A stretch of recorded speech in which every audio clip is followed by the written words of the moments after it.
Good morning. Welcome to Tokyo. Unbelievably, this is Tokyo. This is a shukubo, which is actually it's a shrine, not a temple, but it's a religious place uh, where you can stay for and with this amazing view. This is the morning. And it seems like all of Tokyo is underneath a layer of fog today, but we're okay. We're above the rain. That's Tokyo down there. Well, and this is actually Tokyo here too. But the leaves have changed. We're at elevation. We're literally at the top of a mountain. And I'm going to take you inside the room and show you this really beautiful traditional place.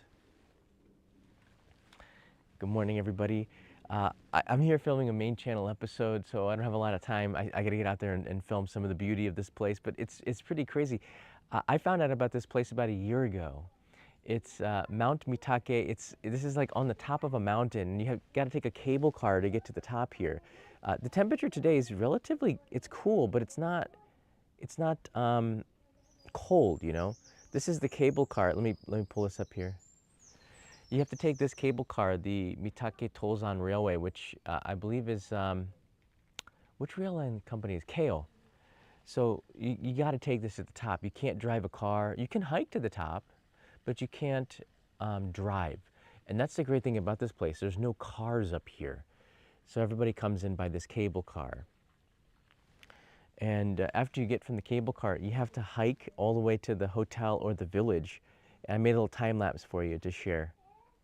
You can check this out. This is the entire walk of Mitake from the cable car station all the way to the village.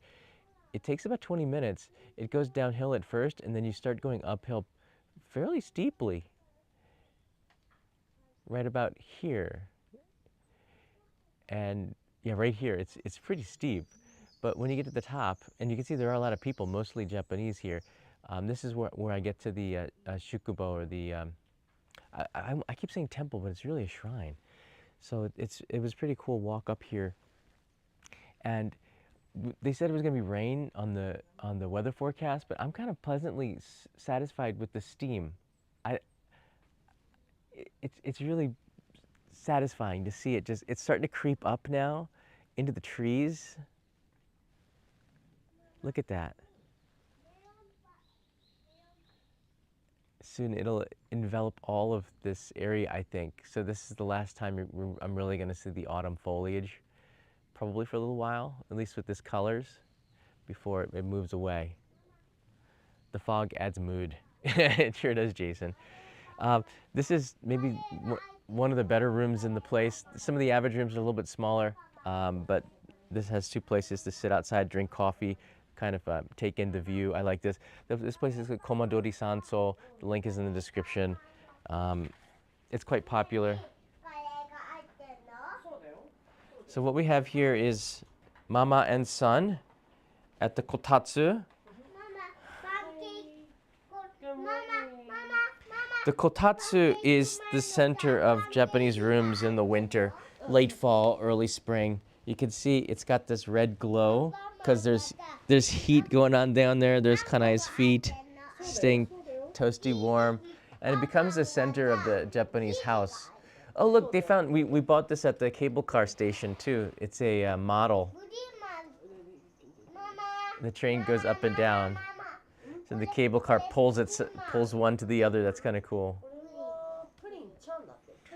The beds are very comfortable. It's different, right? They weren't laid out like on a tatami. They're actual beds, and there's 3 of them. Leo had his own, which is kind of nice.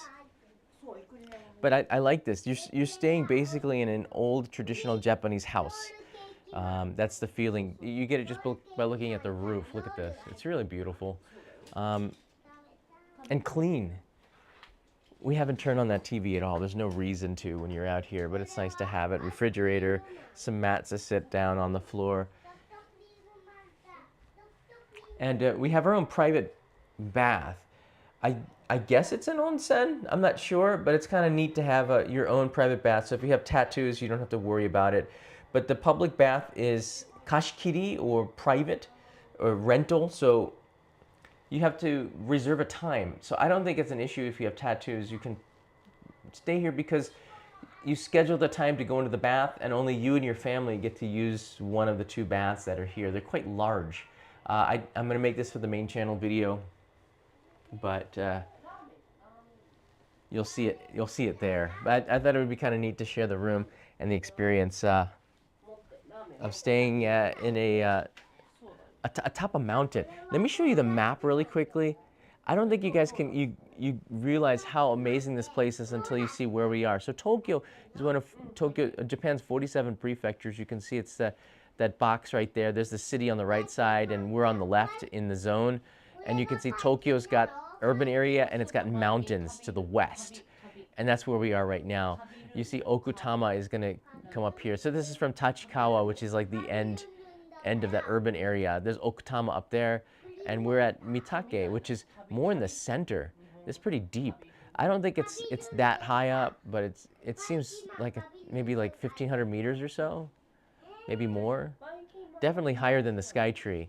So now you understand, we're literally on the top of a mountain. There's a village on the top of a mountain in Tokyo. It's just so amazing, and I'm trying to get this story kind of understanding today. How did this happen? Why did they build a town? Most people aren't going to build their town. It almost looks hidden, like you can't see it on a map because of all the other mountains around it. But when you come down there, there it is. There's a village up here. So I'm going to try to get the story and understand how this temple town, this town was built on the top of a mountain and why. It's not easy to live up here. Some people live up here all the time. You got to take that cable car. There's a road for locals, but you can see down on the river, that's where humanity is down there. It's a lot easier than being up here. But some of the views, I went hiking outside. The trails are some of them are challenging, some of them are not, but getting around is definitely interesting. You see these, I think this is sugi, these trees that are standing up so straight. It's really a nice way to take a look at, a different way to look at the city of Tokyo. And again, this is in Tokyo. I think I did this as an Instagram Reels yesterday. So you can see we found a waterfall, which was about it's only 30 or 40 minute hike from the Shukubo, the Japanese inn that we're at. So very close by. And you can go, to this waterfall. There's a rock garden that's quite famous, a couple of lookout points. There's some restaurants, but the food here is really good. I filmed that for the main channel episode, so you get a chance to see some of the food probably in an episode. I think this might not drop till next year because we're working with others on it. But you can see how the kotatsu is it's a place where you stay warm in a cold Japanese house and becomes the center of the room, which is really cool. You want to say hello, hi to everybody? What are you doing? What are you doing? Nice. Are you hungry? No. He's not that hungry. Feels shy after he says his hello, hi.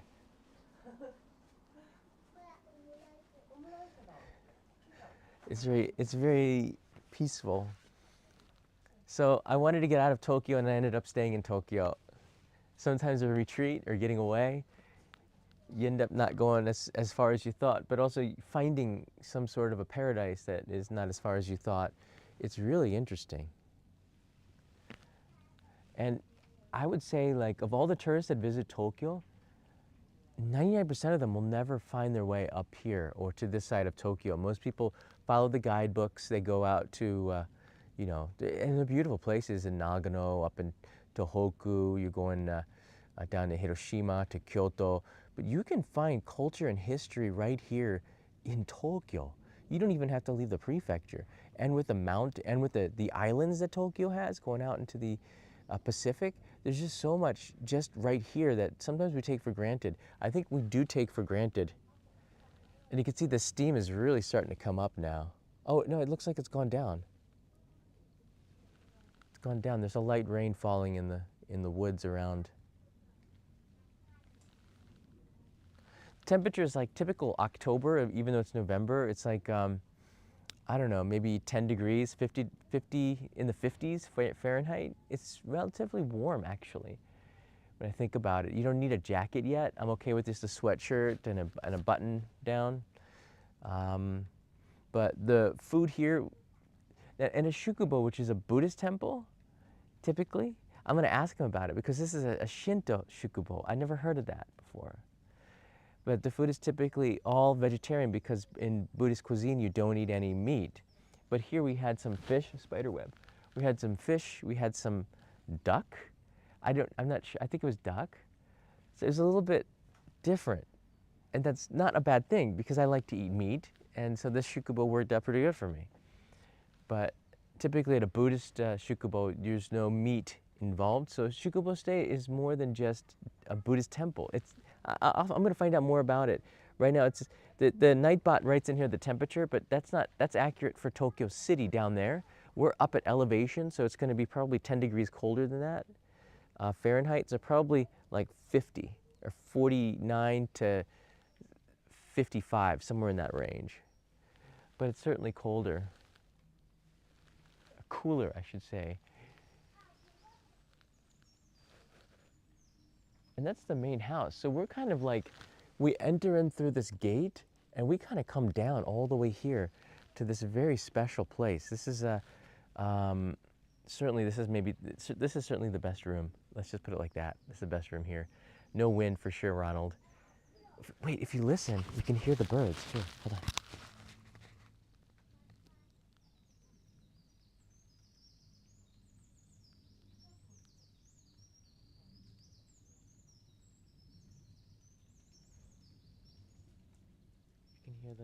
You can hear the light rain as well falling.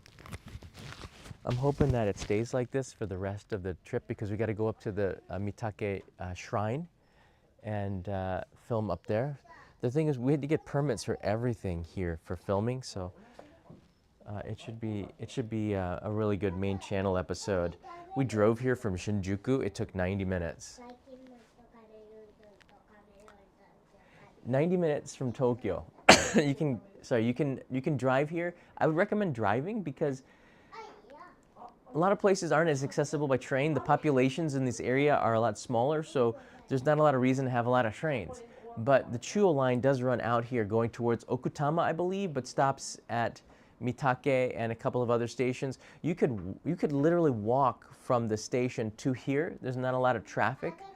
But a lot of people just take the bus to the cable car station and then get to the top, and then you can hike around this area. This area is really good for, yeah, it looks Ronald, you're right. This is essentially old Japan, and it feels it. But having a place to stay that's as beautiful and clean as this is really amazing. They have...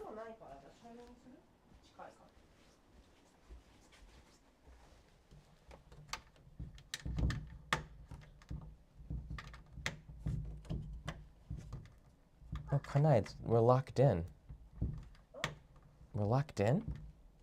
How do you open this door? You locked? Yeah, I'm locked in. How? I don't know. We can't get out.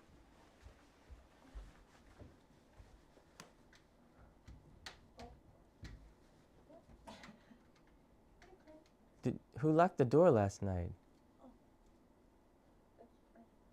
It's off. The door is off. Oh, the door is off? Pushed? I don't know. Probably me. I think you pushed last night. I better fix it. You drunk? No, I didn't drink. I had one glass of beer at the dinner. I don't drink that much. I did it mostly for the video, so I could pour the beer, and then I gave the beer to the cameraman and to the assistant, which is nice. I don't drink that much at all anymore. All right, yeah, you got heaters in the room, so you're gonna stay warm. 2 of them over there, and then you got the kotatsu, and you got the hot bath. Check this out. So if you're just joining us, we have a hot bath here. Actually, this is a hot bath waiting for us after our breakfast. We're gonna reheat it a little bit and then take a quick bath before we get out of here. Yeah, this month's postcard, thanks Jason for sharing the link, is Kiyomizudera. This is a nice shot in autumn from, wow, many years ago, but that'll be this month's card, so there you go. Thanks for joining the Postcard Club. All right, guys, everybody, I'll see you from another episode. Maybe we'll see you later on today. Mata ne. Mata ne. That's one way to do it. Bye-bye. All right, bye, guys. If you have any questions, you can leave them down in the comments below. I'm always happy to see what you guys are up to. Hey, Ranjit. Hey, guys. Bye-bye.